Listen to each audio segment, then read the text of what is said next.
Hello, my name is Professor Richard Boateng. I'm a professor in the University of Ghana Business School.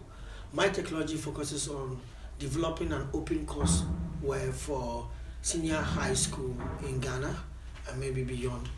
An open course where is a platform that makes educational resources available to students, and it can be accessed via mobile and it can be accessed via the internet. My name is John Anoku from the Office of Research, Innovation and Development. We have different units within ORID, our Office of Research, and one of the units is the what we call TDTC, Technology Development and Transfer Center.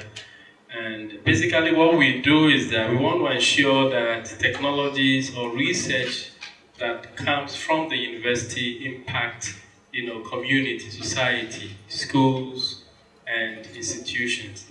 And as part of that, we normally put up a call for proposal and then allow faculty members or researchers within the university to apply for.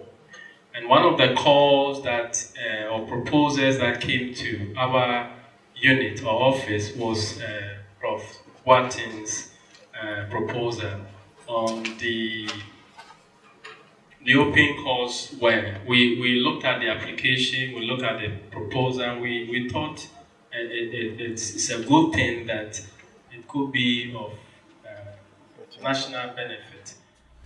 As of now, what I have tried to do is to bring a number of SHS or senior high schools together. We had Presec, which is Presbyterian Boys Secondary School in Legon, and we had Achimota, we had other institutions come together, including UNESCO and WAEC, that's the West African Examination Council, and the Ghana Educational Service, to come together to decide on specific courses that we could actually pre-record and make available. The core challenge that we are facing in the university right now concerning this project is that where do you start from? I don't know how you selected your 50 lessons, but do you talk to WAEC? Do you talk to the teachers? Do you look at past questions? In fact, we really don't know where we start from. And I'm not saying we have the answers. That is why we wanted to have a very big forum, and we wish we could have even had a bigger one, but we realized that when it's too big, you cannot control the inputs that are coming. So this is the first one. We'll have other ones too. But where do we start from? And these are some of the questions that we'll answer when we come back from our break. Now, the whole technology is to record lectures on different subject areas: mathematics, science, and that's integrated science, English, and social studies, and a few other courses, a few other subjects that are recorded from live sessions of teachers teaching, but in a way that can be interactive for somebody to use for revision or to use for studying. He said that when they did the test, they just gave them the BEC that they had just written, and now they have entered into the SS school and they failed massively. Now the concept we are proposing was developed from a previous project that we had. We were contracted by USAID through the Ghana Institute of Management and Public Administration, that's GEMPA, to develop content for online learning in the Young African Leaders Initiative Program, that's JALI, sponsored by President Obama, an initiative that is set up in Africa to train young African leaders. What we're trying to do here is that we don't just give you the content, but we also have those activities that allow you to participate in it. And for what we were doing for USA, we actually put this one on a platform, and then we get the students to give back information.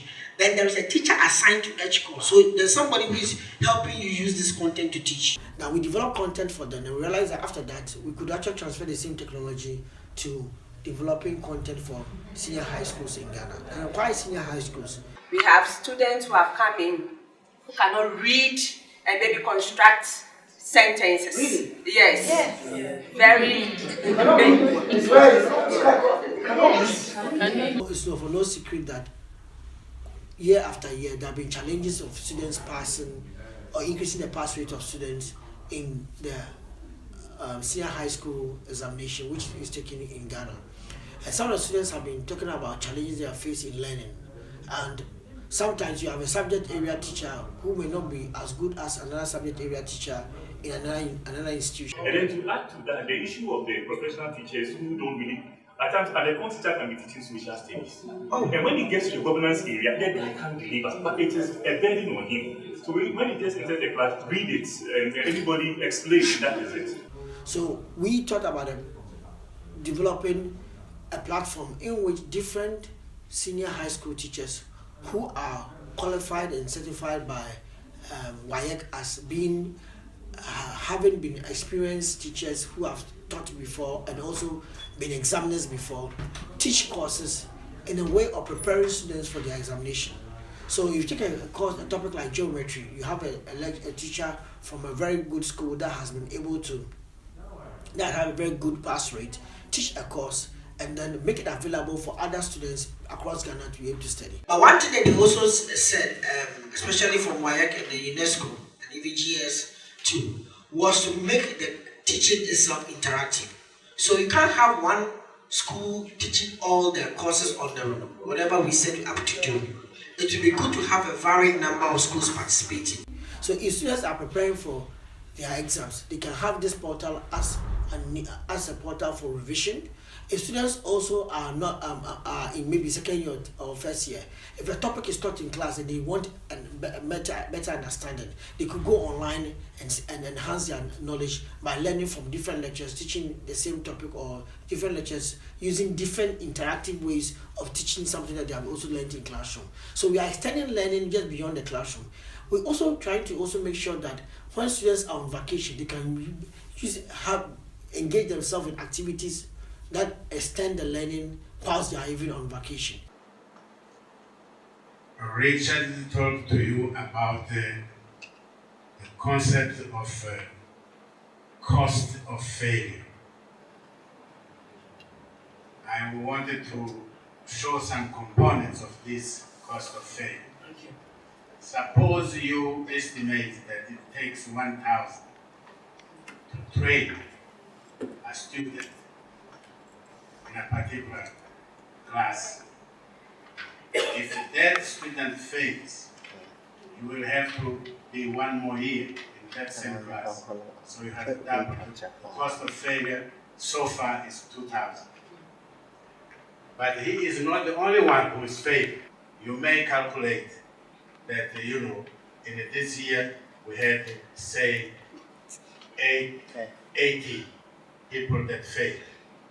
80 people correspond to what? 2 classrooms, isn't it? So to the 2,000 you had, you add the place he is occupying that prohibits someone else to come. And if they are 400, if they are 80, you are saying to the government that because of this failure, you have to build 2 more classrooms in this school. That is the significance of the cost of failure. So, Richard, do include all those stakeholders you talked about, and if you manage, bring also someone from the Ministry of Finance to be with us, because they will see how much it costs to fail. Currently, where we have reached is to have an engagement with stakeholders, which I mentioned earlier, and we have come up with courses and topics that are necessary for 6 of the subject areas, for which we are developing content for. We are currently in engagement with subject teachers in Presbyterian Boys Secondary School, and we are also in engagement with subject teachers in Achimota High School. We're hoping that we will develop good content which can be shared with other high schools to enhance learning activities and also to support students when they are in vacation and preparing for examination. We intend to also share the content beyond Ghana because the content is going to be online and also going to be available on mobile platforms. And we are very thankful to Ghana government through the Ministry of Science and Technology and COTVET in giving us this grant. I know it's a World Bank sponsored project. We believe that we can better enhance our educational system by enhancing universal access. And when we enhance universal access to quality education, the students are empowered. They can come out finishing their institutions with a better pass rate, become confident in themselves, and go on to be able to achieve their dreams. Thank you very much.